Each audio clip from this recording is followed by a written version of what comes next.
الحمدللہ رب العالمین والصلاة والسلام علی خاتم الانبیاء والمرسلین محمد وآلہ وصحبہ اجمعین اما بعد رب اشرح لی صدری ویسر لی امری واحلل عقدۃ من لسانی یفقہوا قولی۔ برادران اسلام، درس قرآن کی اس نشست میں آپ تمام حضرات کا استقبال کرتا ہوں۔ السلام علیکم ورحمۃ اللہ وبرکاتہ۔ درس قرآن سے متعلق جو صورت ہے وہ سورۃ الطارق، سورہ نمبر 86۔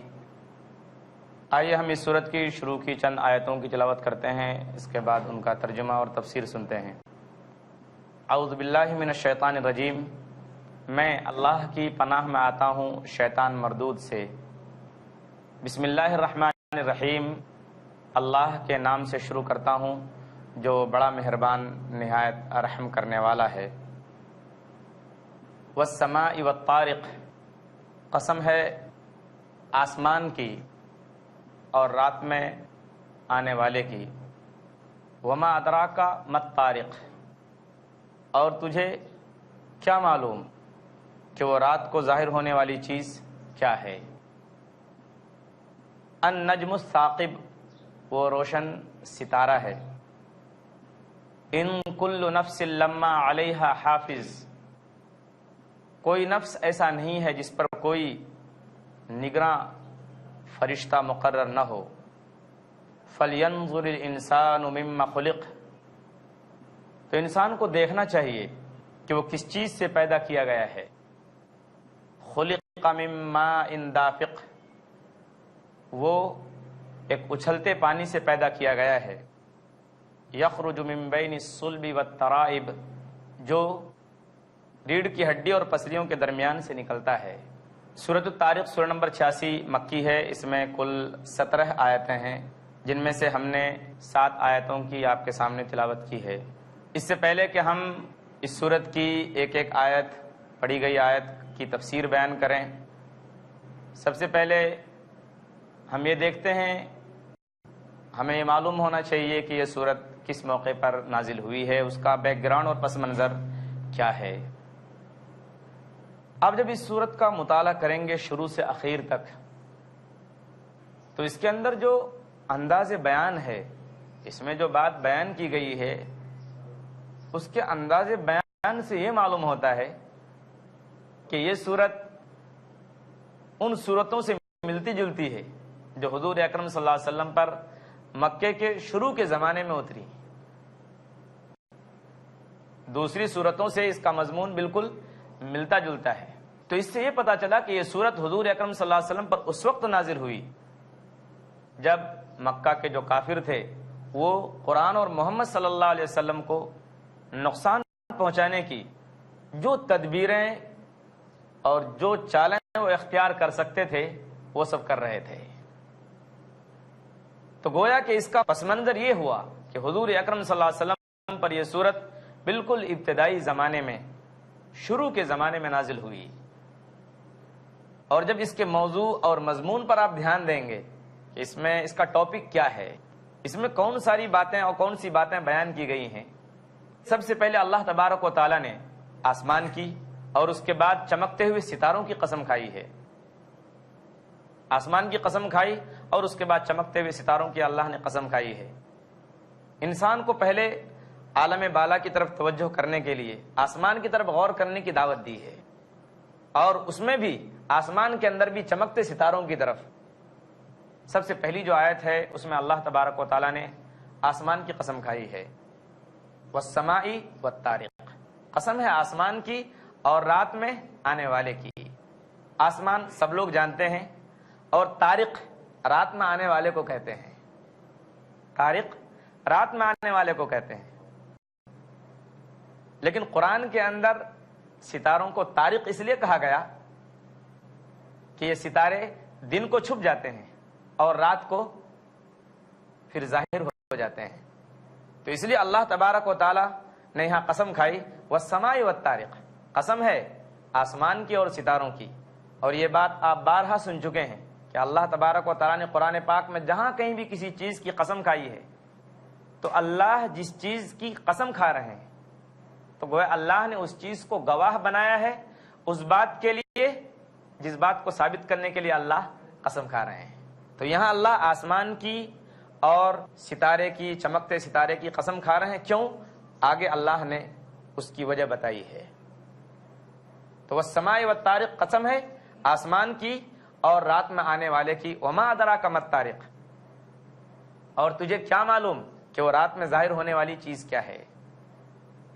تو یہ لفظ وما ادراک اور تجھے کیا معلوم اس گواہی کی اہمیت کی طرف متوجہ کرنے کے لیے لوگوں کو ہے کہ یہ گواہی جو اللہ آسمان کی اور اس کے بعد چمکتے ستارے کی دے رہے ہیں، کھا رہے ہیں اللہ قسم، یہ کوئی معمولی بات نہیں ہے، اس کو کوئی معمولی نہ سمجھے، یہ بہت اہم چیز ہے۔ شرط یہ ہے کہ غور کرنے والے اس پر غور کریں اور اس سے سبق حاصل کریں۔ آگے اللہ تبارک و تعالیٰ نے خود اس کی تفصیل بتا دی ہے کہ رات کو آنے والی اور ظاہر ہونے والی چیز کیا ہے۔ النجم الثاقب، وہ چمکنے والا ستارہ ہے۔ یہاں دو تین باتیں ہمیں ذہن میں رکھنی چاہیے کہ اللہ النجم الثاقب کہہ رہے ہیں، چمکنے والا ستارہ، تو کیا اس سے کوئی خاص پرٹیکولر کوئی خاص ستارہ ہے یا سارے ستارے اس سے مراد ہیں؟ تو ظاہر بات ہے، علماء تفسیر نے یہ بات لکھی ہے کہ اس آیت میں اور اس جیسی قرآن پاک کی دوسری آیتوں میں بھی اللہ تبارک و تعالیٰ نے لفظ نجم استعمال کیا ہے۔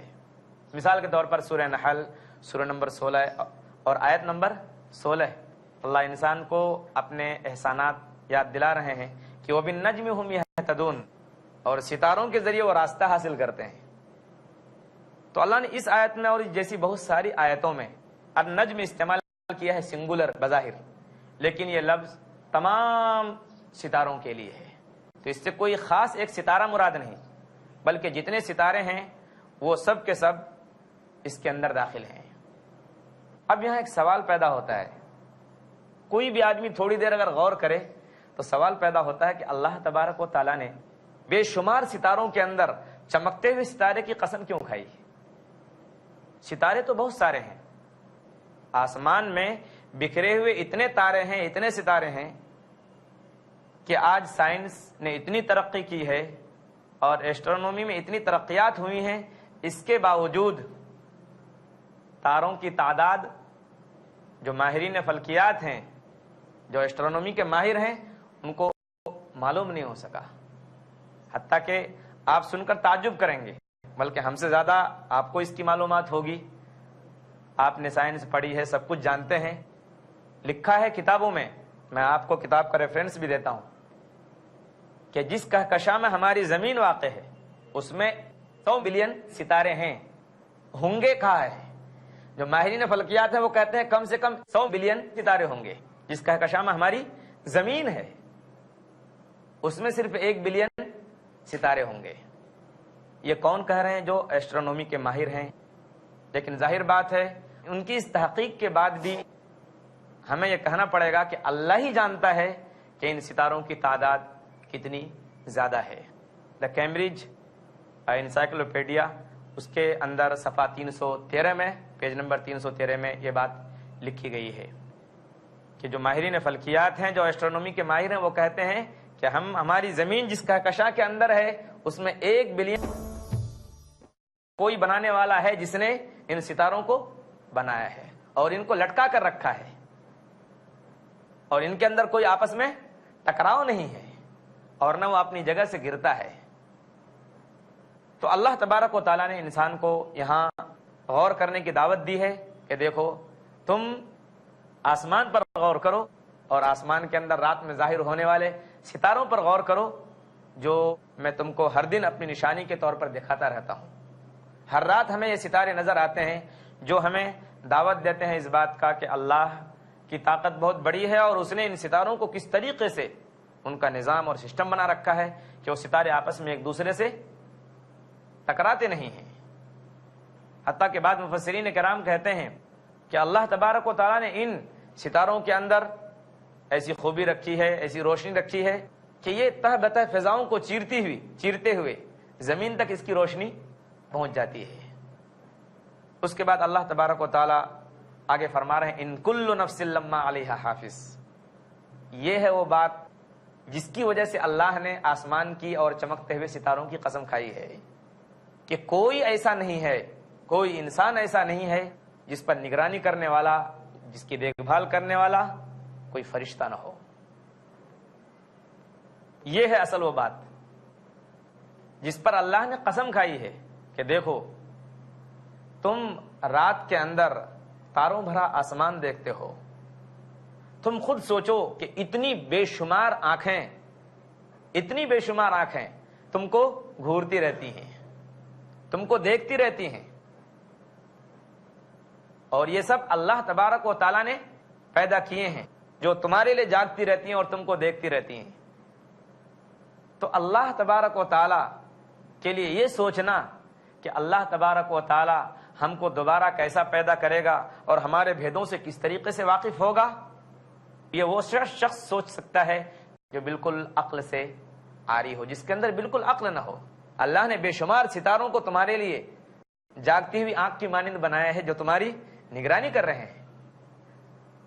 ان کل نفس لما علیہا حافظ، کوئی جان ایسی نہیں ہے، کوئی انسان ایسا نہیں ہے جس پر نگرانی کرنے والا فرشتہ نہ ہو۔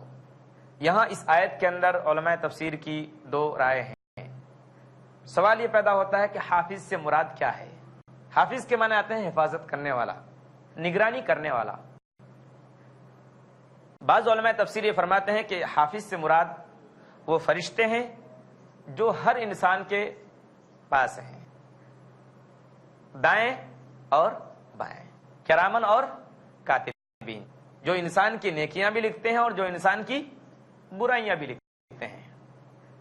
تو آیت کا مطلب یہ ہوا ان کل نفس لما علیہا حافظ، اللہ انسانوں کو کہہ رہے ہیں کہ کائنات کی ساری چیزیں تو ہیں ہی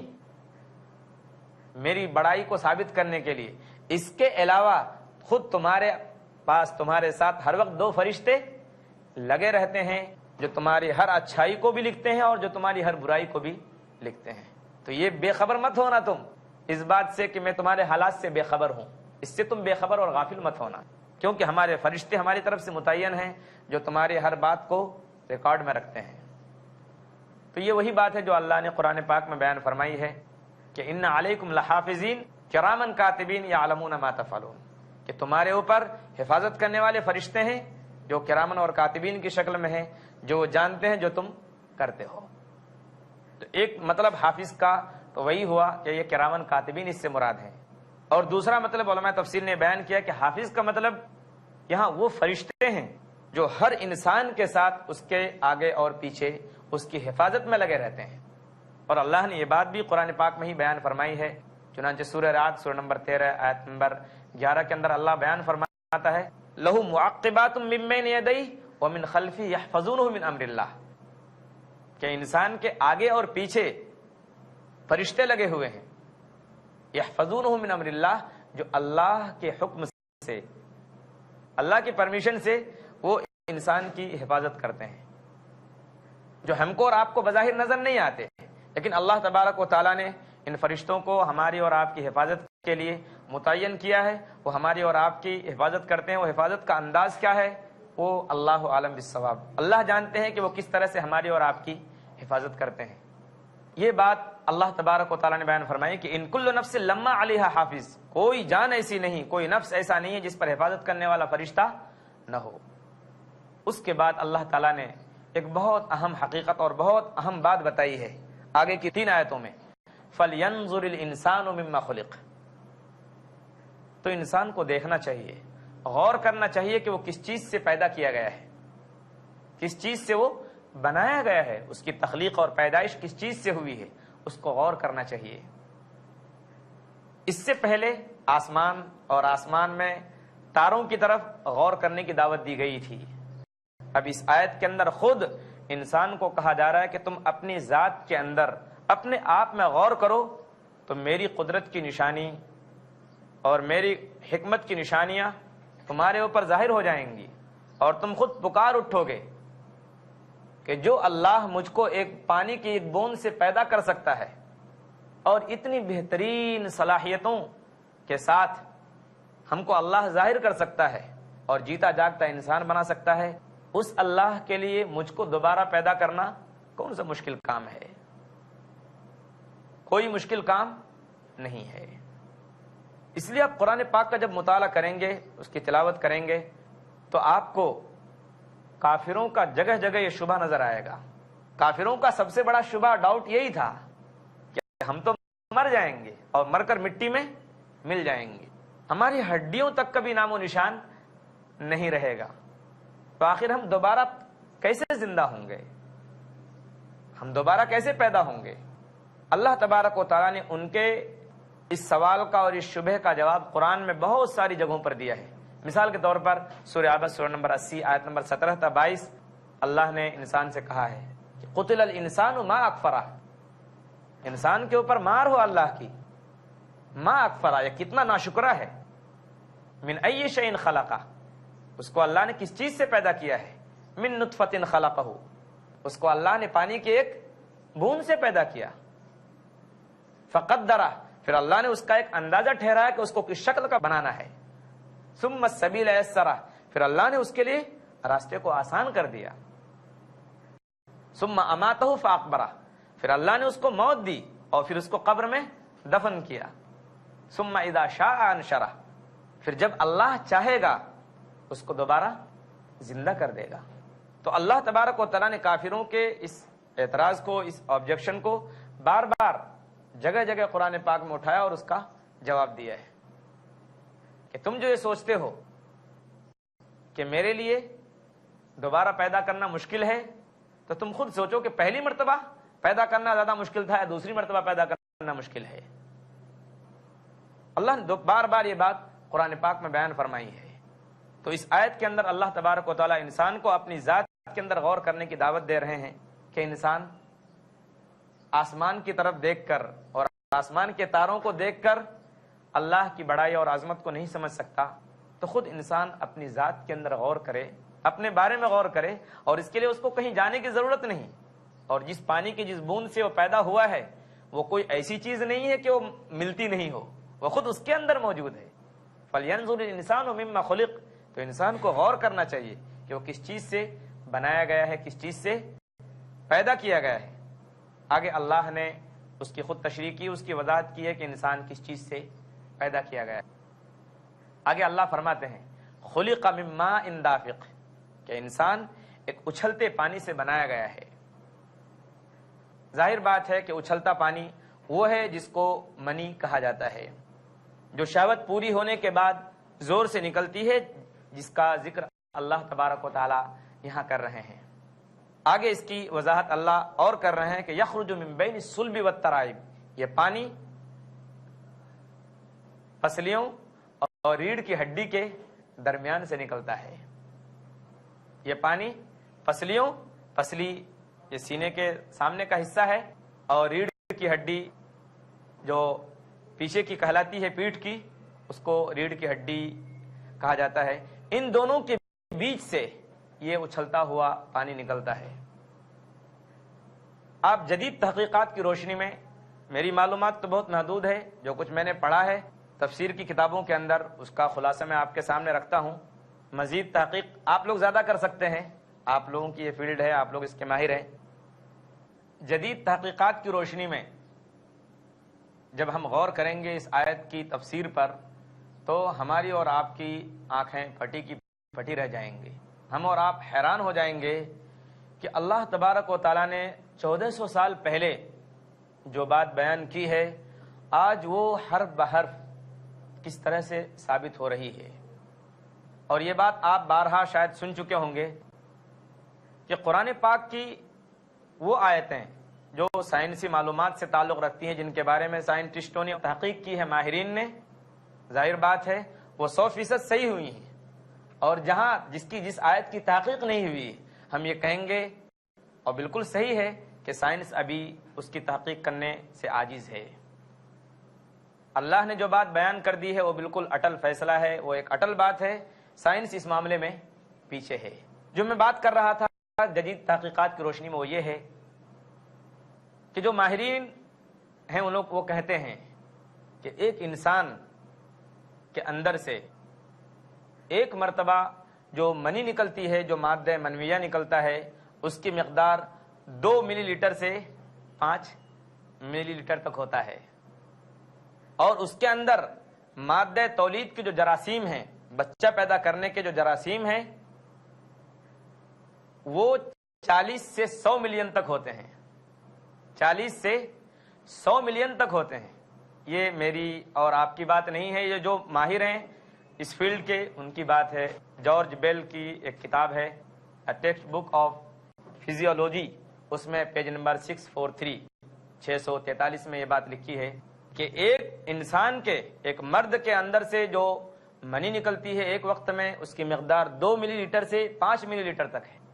اور ہر ملی لیٹر کے اندر بچہ پیدا کرنے کی صلاحیت کتنی ہوتی ہے؟ جیسا کہ میں نے عرض کیا 40 سے لے کر 100 ملین تک۔ اس حساب سے گویا ایک انسان کے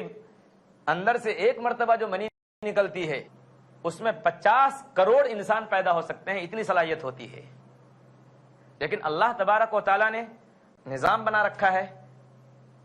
کہ اتنے بچے ایک ساتھ پیدا نہیں ہو سکتے۔ اللہ تبارک و تعالیٰ کو نظام چلانا ہے، دنیا کا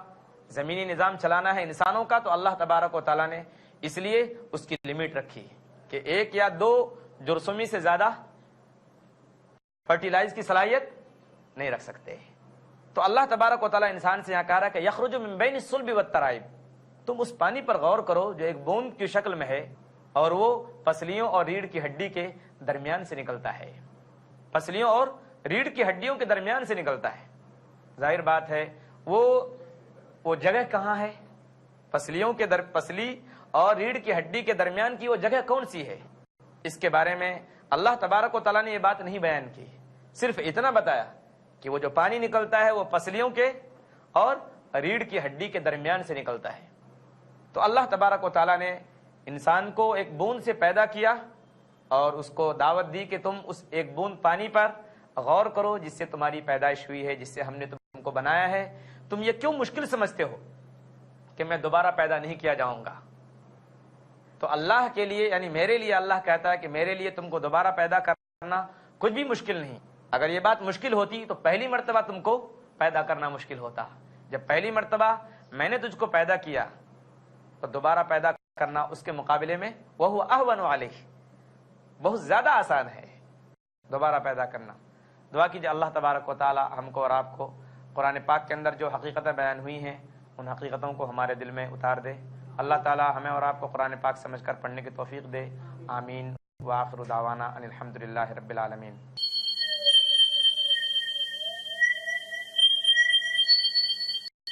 اللہ غفور، اللہ رحیم، اللہ يحب المحسنین، وخالقنا ورازقنا